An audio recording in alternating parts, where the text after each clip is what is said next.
Hello everyone and welcome back to another video. So if you have been suspecting that someone has blocked you on Facebook and you want to confirm if that's the case or not, then you're in the right place, because today in this video I'll show you exactly how to do that in a very easy and clear method. So follow up with me till you're answer that you're not making no mistakes, and let's jump right into it.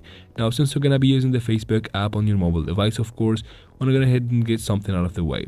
Open your Play Store or App Store, depends on what device you're using, to make sure we have the Facebook app right here updated to the latest version for everything to work properly. After that, you can quit the store, and now let's go ahead and open your Facebook app, and of course make sure you are logged into your account.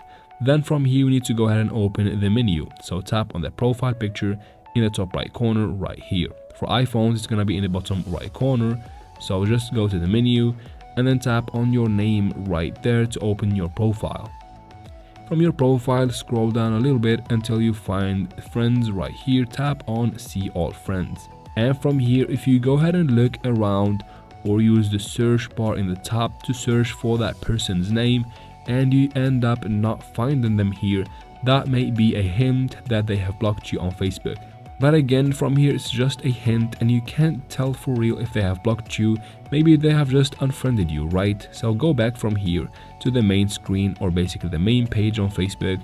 From here you need to tap on the search icon in the top right corner of the screen and search for their name right here.